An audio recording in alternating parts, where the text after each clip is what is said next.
1927 चीन का शंघाई शहर। वहां अचानक एक बहुत ही हिंसक पॉलिटिकल क्रैकडाउन होता है।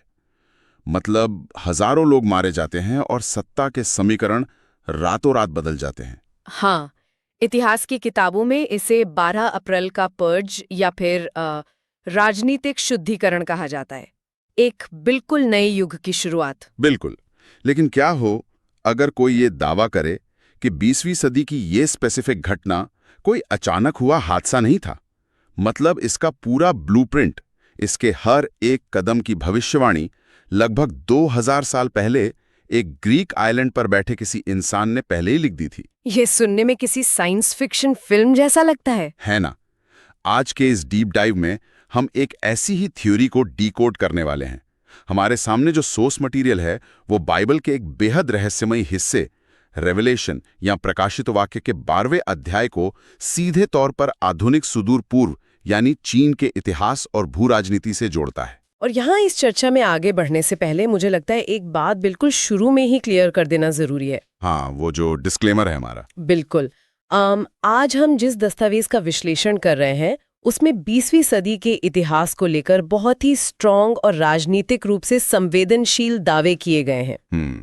मतलब इसमें वामपंथी और दक्षिणपंथी विचारधाराओं, कम्युनिस्ट पार्टी और सोवियत संघ को एक बहुत ही खास धार्मिक चश्मे से देखा गया है। सही बात है। और सुनने वालों को ये पता होना चाहिए कि हमारा काम यहाँ किसी भी राजनीतिक विचारधारा या धार्मिक पक्ष का समर्थन करना नहीं है। एग्जैक्टली। हम सिर्फ निष्पक्ष रूप से ये रिपोर्ट कर रहे हैं कि इस स्रोत सामग्री के लेखक ने इन ऐतिहासिक घटनाओं को अपने प्रतीकों के साथ कैसे फिट किया है। हम सिर्फ उनका नजरिया समझ रहे हैं। तो चलिए इस दिलचस्प नजरिए को डिकोड करते हैं।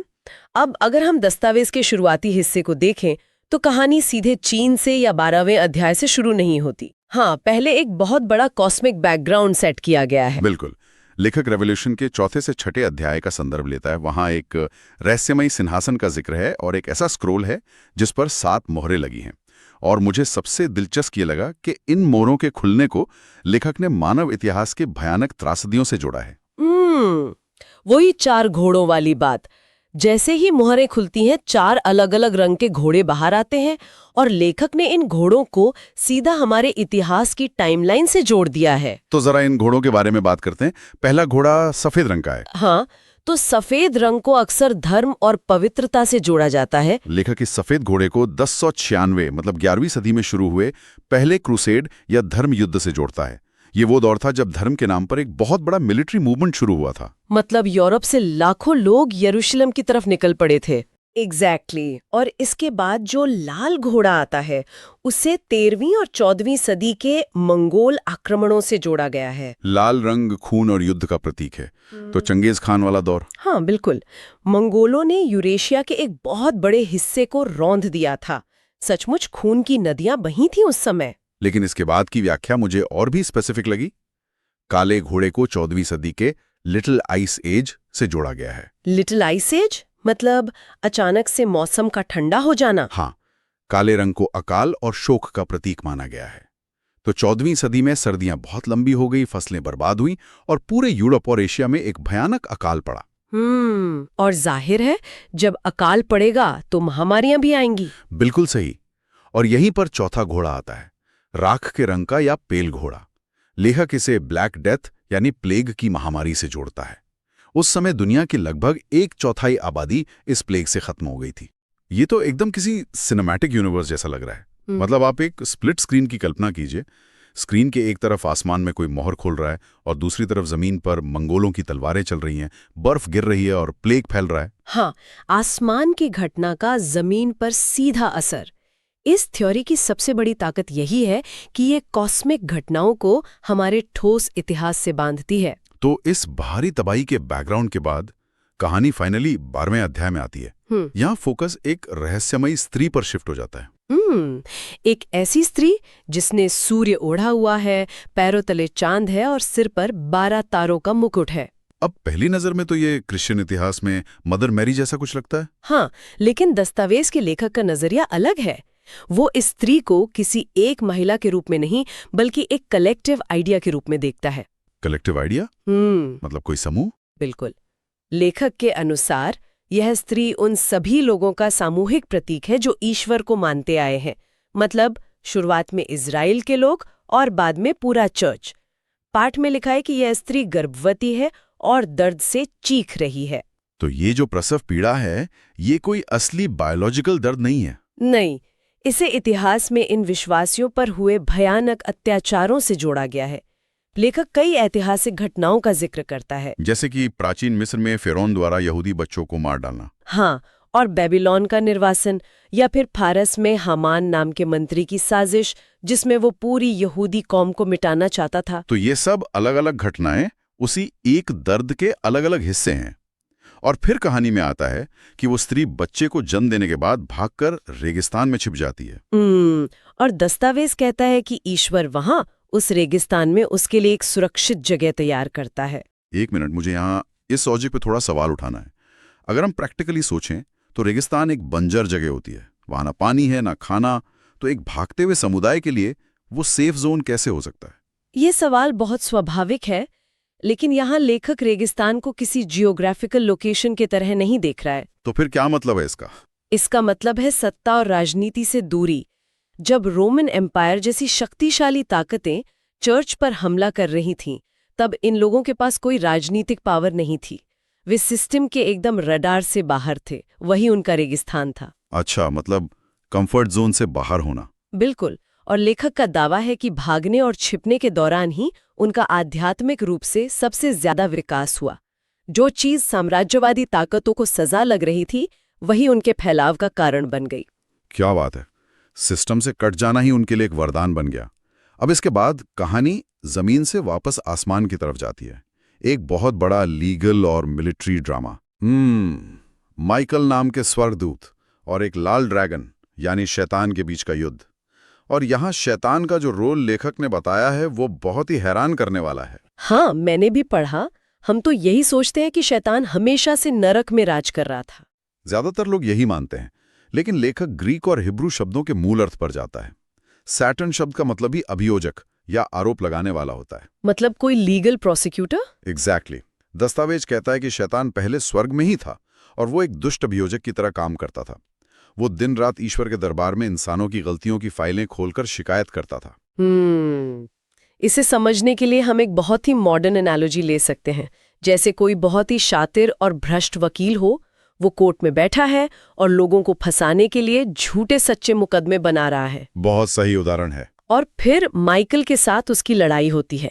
कोर्ट उस भ्रष्ट वकील का लाइसेंस रद्द कर देता है और उसे उठाकर सड़क पर फेंक दिया जाता है। हाँ, और क्योंकि अब उसके पास कोई लीगल अथॉरिटी नहीं बची, वो कोर्ट में लड़ाई नहीं लड़ सकता, तो वो हताश होकर सड़क पर हिंसक हो जाता है। बिल्कुल, और यही ड्रैगन के साथ होता है। जमीन पर गिरकर वो बौखला जाता है, लेकिन दस्तावेज कहता है कि आम इंसान इस हिंसक ड्रैगन से भी जीत जाते हैं, और वो भी बिना किसी तलवार के।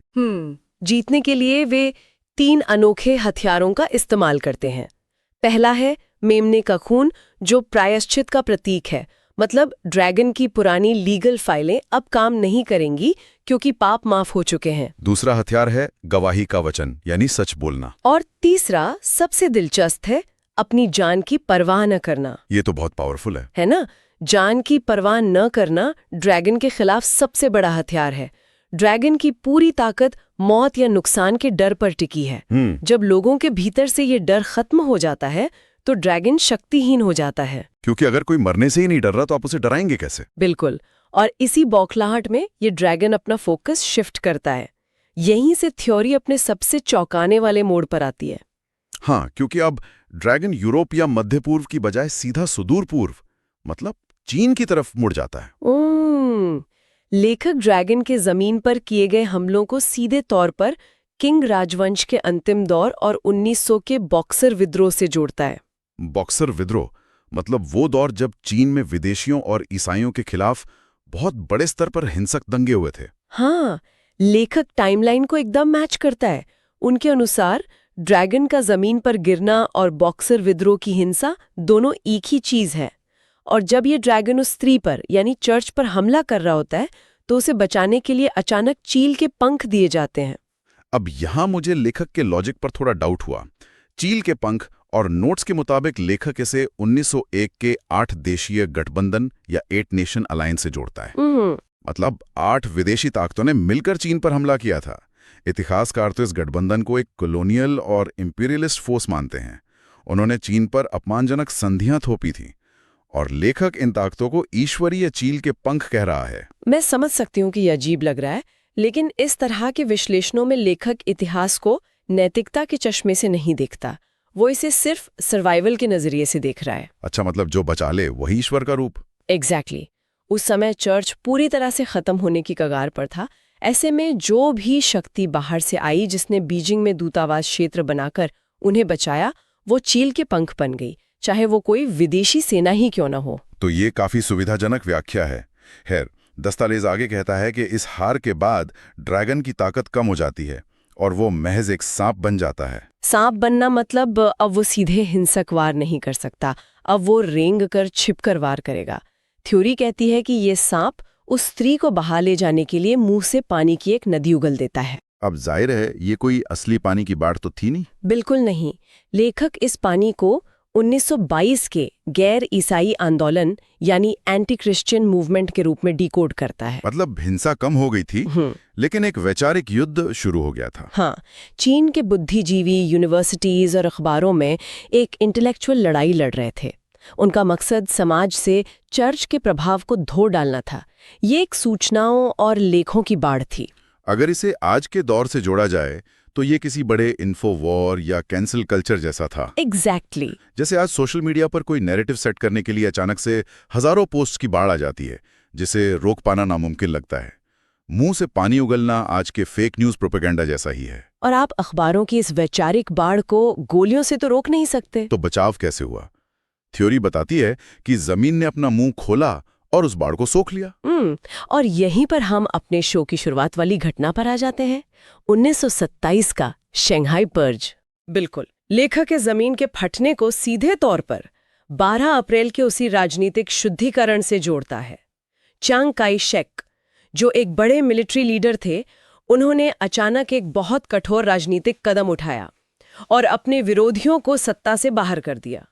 तो लेखक का तर्क है कि चियांग काई शेक के इस कदम ने एक पॉलिटिकल फायरवॉल का काम किया और उस पूरे इन्फो वॉर को ब्लॉक कर दिया। हाँ, जमीन ने पानी को सोख लिया और स्त्री बच गई।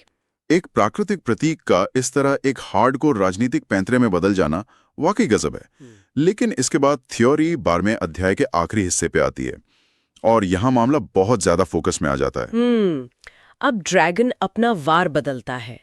वो स्त्री की बाकी बची संतान पर हमला करता है और यहाँ लेखक ओरिजिनल ग्रीक टेक्स्ट के एक बहुत बारीक डिटेल पर ध्यान देता है। कौन सी डिटेल? ये जो शब्द है संतान, वो ओरिजिनल टेक्स्ट में प्लूरल नहीं है, वो एक वचन है, मतलब सिंगुलर। रुको मतलब ड्रैगन अब किसी पूरे समूह से नहीं लड़ रहा, वो सिर्फ एक अकेले व्यक्ति से लड़ रहा है। एग्जैक्टली। और लेखक पूरे विश्वास के साथ दावा करता है कि वो एक अकेला व्यक्ति खुद चांग काई शेक थे। चांग काई शेक? लेकिन क्यों? क्योंकि 1930 में चांग काई शेक ने ईसाई धर्म अपना लिया था। तो लॉजिक ये है कि क्योंकि उन्होंने ड्रैगन की बाढ़ को रोका था और अब वे खुद विश्वासी बन गए थे, इसलिए ड्रैगन का सारा गुस्सा अब पूरी दुनिया से सिमटकर इस एक नेता पर आ गया। एक सेकंड, मुझे यहाँ एक बहुत बड़ा संशय हो रहा है। जरा इसकी स्केल के बारे में सोचिए। कहानी शुरू हुई थी स्वर्ग में एक कॉस्मिक युद्ध से, फिर ये सदियों तक फैली क्रूसेड, मंगोल, प्लेग सब कवर किया, और अब ब्रह्मांड का सबसे बड़ा विलन अपना सारा फोकस सिर्फ 1930 के दशक के एक चीनी राजनेता पर लगा रहा है। मैं समझ रही हूँ आप क्या कह रहे हैं। मतलब क्या ये कन्फर्मेशन बायस का क्लासिक उदाहरण नहीं है? जो इंसान चीन के इतिहास से ऑब्सेस्ड है, वो पूरी दुनिया के धार्मिक टेक्स्ट को सिर्फ अपने ही देश की राजनीति में फिट कर रहा है। ये ऑब्जर्वेशन बिल्कुल सही है। जब भी धार्मिक टेक्स्ट को डिकोड किया जाता है तो व्याख्या करने वाले अक्सर अपने ही समय, अपनी ही राजनीति को ब्रह्मांड के केंद्र में रख देते हैं। सही बात है। लेकिन चलिए इस थियरी के अंतिम सीन पर आते हैं। रेवलेशन की लाइन है, ड्रैगन समुद्र के किनारे रेत पर खड़ा हुआ। लेखक इसका अर्थ 1931 में रुइजिन में स्थापित हुए चीनी सोवियत गणराज्य से निकालता है। समुद्र का किनारा और रुइजिन का सोवियत गणराज्य, इसका क्या कनेक्शन बना?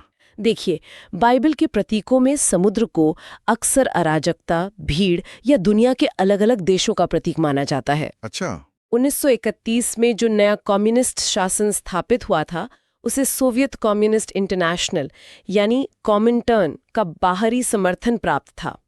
लेखक इसी अंतर्राष्ट्रीय समर्थन को समुद्र कहता है। मतलब ड्रैगन उस समुद्र के किनारे खड़ा होकर अपनी नई ताकत जुटा रहा था ताकि चियांग काई शेक के खिलाफ अपना आखिरी युद्ध लड़ सके। बिल्कुल, और इसी के साथ 12वें अध्याय की ये थ्योरी खत्म होती है।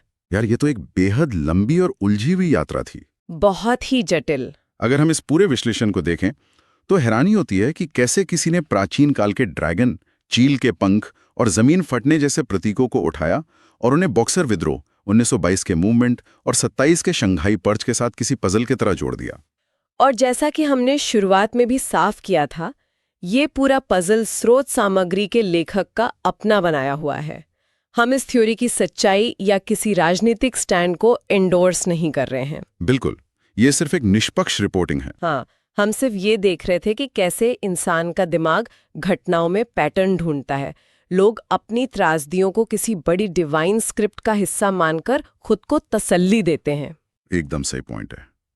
हर युग के लोग अपनी परेशानियों को कोई बड़ा अर्थ देना चाहते हैं, और जाते जाते सुनने वालों के लिए एक गहरा विचार है जिस पर हम सबको सोचना चाहिए। वो क्या? अगर आज कोई थ्योरी बनाने वाला हजारों साल पुराने प्रतीकों को पिछली सदी की भू राजनीति से इतनी सटीकता से जोड़ सकता है, तो जरा सोचिए, आज से 200 साल बाद के लोग हमारे आज के समय को कैसे देखेंगे? ये बहुत दिलचस्प सवाल है। जब भविष्य की पीढ़ियां आज की ग्लोबल महामारियों, आर्टिफिशियल इंटेलिजेंस के उदय, डीप फेक या स्पेस रेस के बारे में पढ़ेंगी, तो क्या वे भी किन्हीं प्राचीन किताबों में हमारे आज के दौर को डिकोड कर रही होंगी? हो सकता है। निकला हुआ कोई नया राक्षस मान ले। ये सोचने पर मजबूर करता है। बिल्कुल। हम आज जिसे महज एक न्यूज़ अपडेट या नई टेक्नोलॉजी मान रहे हैं, भविष्य का कोई इतिहासकार उसे किसी बहुत बड़ी यूनिवर्सल स्क्रिप्ट का हिस्सा बता सकता है। अगर सोचा जाए तो ये बहुत ही माइंड बेंडिंग थॉट है। इस पर मंथन जरूर कीजिएगा। हमारे साथ इस डीप डाइव में शामिल होने के लिए बहुत बहुत शुक्रिया। अगली बार एक और दिलचस्प विषय के साथ फिर मिलेंगे।